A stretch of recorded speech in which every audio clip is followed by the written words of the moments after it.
Hello Libra, this is your May forecast.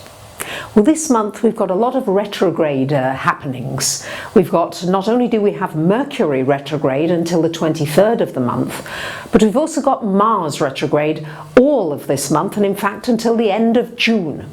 So what does this mean?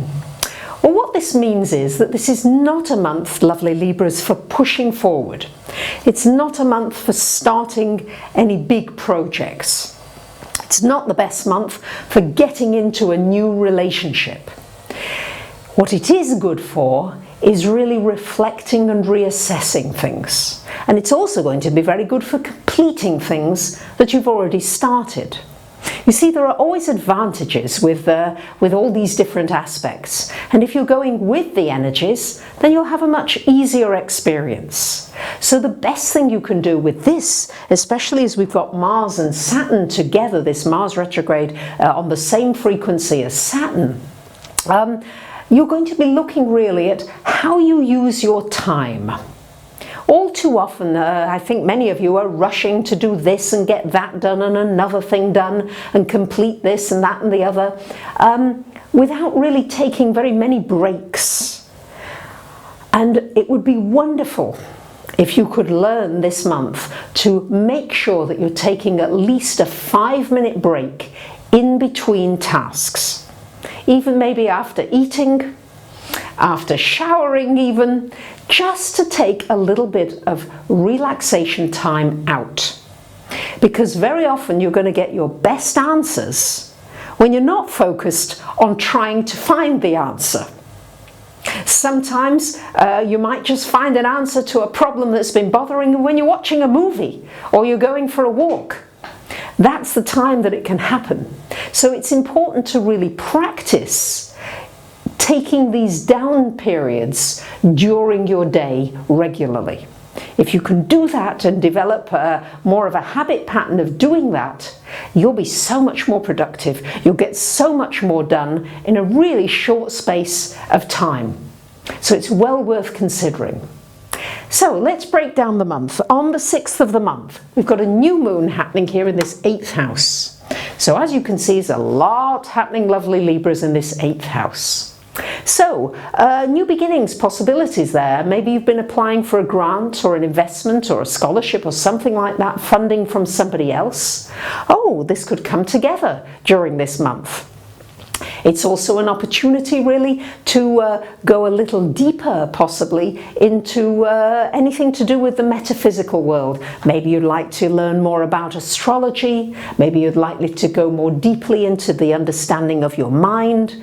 Because you know, if you believe something and you believe it strongly enough, you will create it.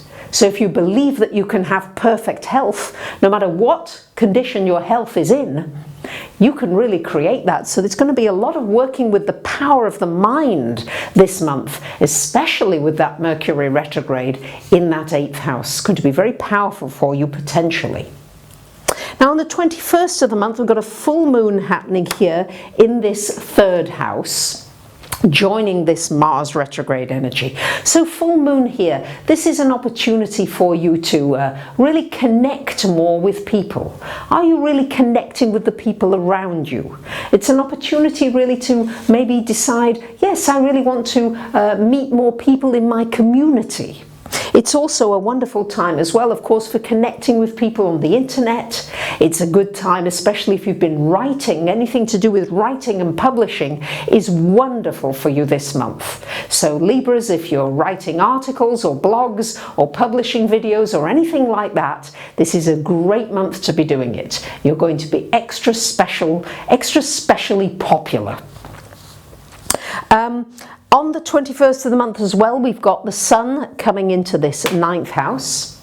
And also on the 25th, we've got Venus, your ruler, also coming into this 9th house. So what we are seeing here is an opportunity to maybe plan some travel, because Mercury is no longer retrograde after the 23rd of the month.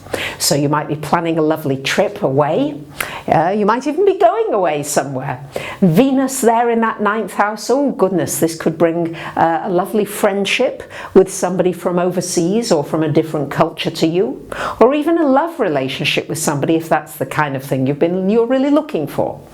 It's great for studying something, taking your education to a higher level. All that is beautifully aspected by the Sun and Venus in the 9th house, and also a wonderful time for going on a spiritual journey, bringing more meaning into your life in one way or another.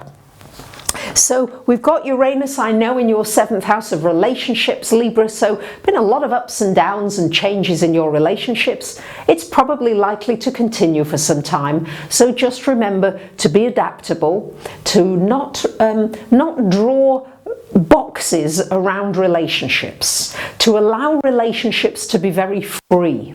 If you can do that, then the relationships are going to be less turbulent and much easier to deal with, and also a whole lot more enjoyable. So there you have it, my lovely Librans. I wish you a wonderful month of May. Thank you for commenting, sharing and subscribing. Bye for now.